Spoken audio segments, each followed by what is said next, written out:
Morning, all of you. My name is Ninansha Jain. I am a faculty of EC Department, Sagar Institute of Research and Technology, Bhopal. Today, I want to discuss the topic of data transmission, which is the under of input and output organization, and the subject name is computer organization and architecture.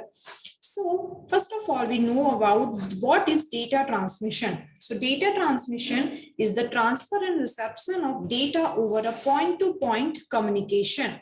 Okay, so there are basically two types of data transmission. One is parallel transmission, another one is serial transmission. And serial transmission is again divided into two parts, that is synchronous transmission and asynchronous transmission. So first of all, we know about what is parallel transmission. The parallel data transmission mode is a mode in which the data bits are sent parallelly at a time. In other words, there is a transmission of n bits at the same time simultaneously, means our data is transmitted simultaneously to the sender to the receiver point. Okay, multiple transmission lines are used in such modes of transmission, so multiple data bytes can be transmitted in a single system clock.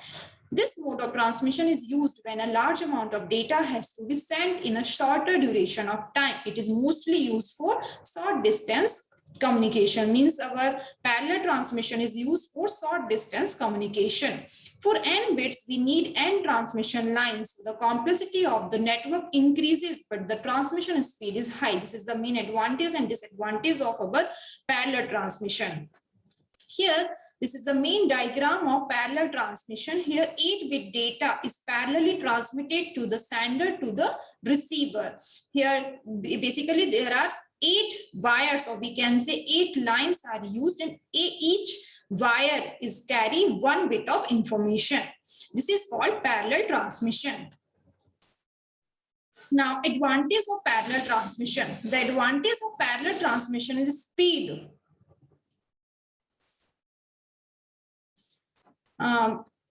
All else being equal, parallel transmission can increase the transfer speed by a factor of n over serial transmission, because of there are number of wires are used, so the speed of the transmission is increased.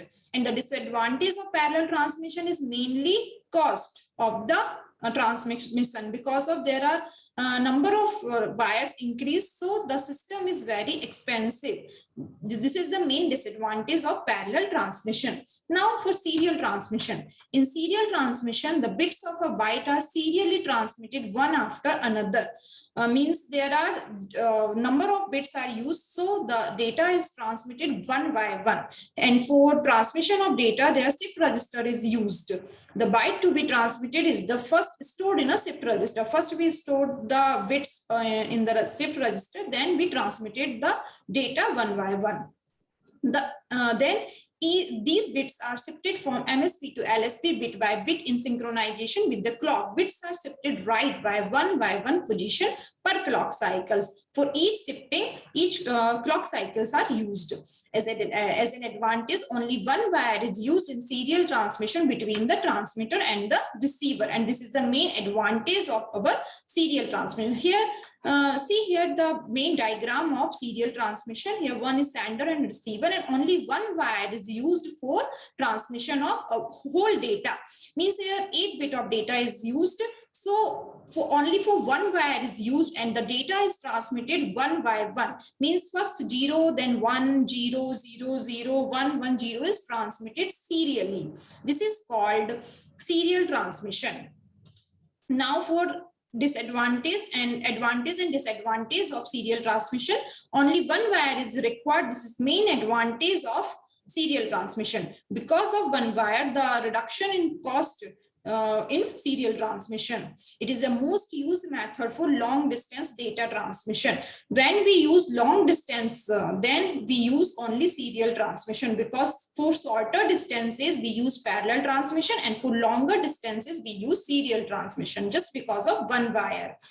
Now, for disadvantage of serial communication, since there is only one line of transmission, therefore the speed of transmission is quite slow because we use only one wire. So our whole data is transmitted very slowly. That's why this is the main disadvantage of serial transmission. If we have to increase the speed of data transfer, then it is necessary to increase the clock frequency, but there is a limit of clock frequency. If we want to increase the speed of the data transfer, then we have to increase the clock frequency. This is the main concept of serial transmission. Now we have the two categories of serial transmission. One is called synchronous data transfer, another one is called asynchronous data transfer.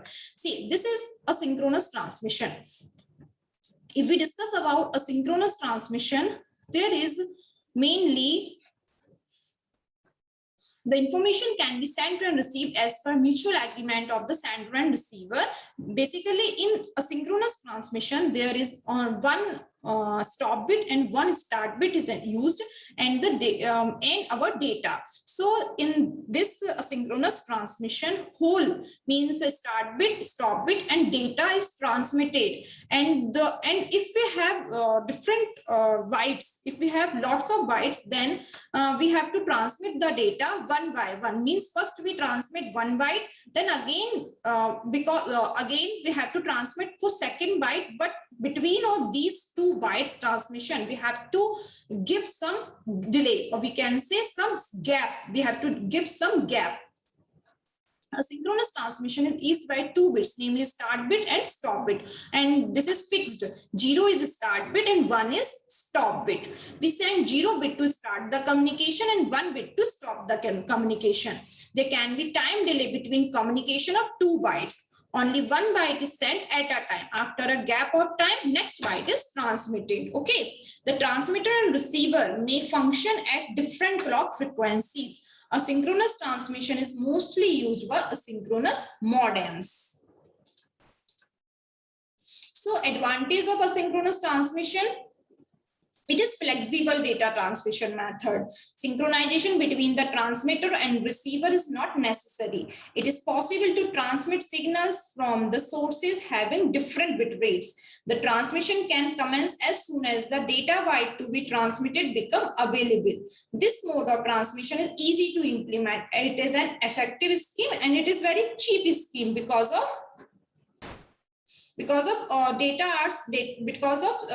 serial transmission only one wire is used. Now, for disadvantage of asynchronous transmission, additional bits called start bit and stop bits are required to be used. This is fixed because of start bit, just because of start bit and stop bit, the additional bits required. So this is the main disadvantage of asynchronous transmission. The timing error may take place because it is difficult to determine synchronicity. It has slower transmission rate. Now for synchronous transmission. In synchronous transmission is carried out under the control of a common master clock. Here the bits which are being transmitted as synchronized to the same reference clock. No start and stop bits are used. Instead, the bytes are transmitted as a block in a continuous stream of bits, and these blocks are called frames or packets. Means, see here in a diagram, these are frame. This is frame, and in this frame, lots of bytes are used. But here no start bit and stop bits are given, and also gap is also not required in synchronous transmission. See, it is the data is sent in blocks, or we can say packets or frames, spaced by fixed time intervals. There is an interblock ideal time which is also filled with ideal characters. So now, advantage of synchronous transmission. The main advantage is speed. The speed of transmission is much higher than that of asynchronous transmission, just because there are no stop bit and start bit. This is due to the absence, and also there is no gap between two bytes. Timing errors are reduced due to synchronization. Now, disadvantage: the timing is very important. The accuracy of the received data is dependent entirely on the ability of the receiver to count the received bits accurately. there is a main disadvantage, that is accuracy. The transmitter and receiver have to operate at the same clock frequency. This requires proper synchronization, which makes the system complicated. Okay. Now, this is the main topic, that is comparison between serial and parallel transmission. See, this type of transmission, in parallel transmission, n groups of bits simultaneously transmitted, but in serial transmission, the bits are transmitted one after another. Means data is serially transmitted in serial transmission, and in parallel transmission, data is parallelly, and bits are parallelly transmitted to the receiver. Separate lines are used for transmitting each group. There are separate lines we use, and there is only one line used. This transmission is suitable for short distance. Parallel transmission is used for short distance, and serial transmission is used for long distances. This transmission is expensive because of the number of wires. The transmission is expensive, and only they are in serial transmission we use only one wire, so it is cheaper comparison to parallel transmission. Okay. Now, this transmission is not very reliable, and this transmission is more reliable. Transmission circuitry is simple, and transmission circuitry is complex. Its main advantage is speed, and its main advantage is speed is slow compared to parallel transmission. Now, transmission mode.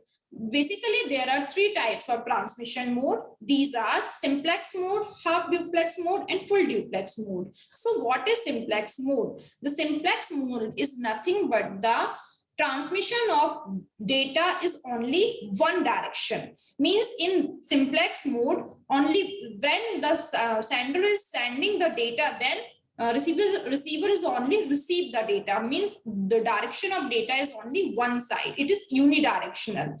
Okay. And for half duplex mode, the sender and receiver both can participate for sending the data, but main part is at a time. Means when sender is sending, then receiver is only receive the data, and when receiver is sending the data, then sender is receiving the data. Means at a time, this process is completed at a time. And for full duplex, this is bidirectional process. Means in this process, sender and receiver both can participate at the same time. Okay, these are the main data transmission mode. So there is example. Means in simplex mode, keyboard, mouse, traditional monitor, these are the simplex mode example. And for half duplex, walkie-talkie is main advantage of half duplex mode. And for full duplex, telephone network. Means in telephone network, both, means receiver and sender both can participate at the same time. So this is full duplex mode. So thank you everyone for listening my video. Thank you.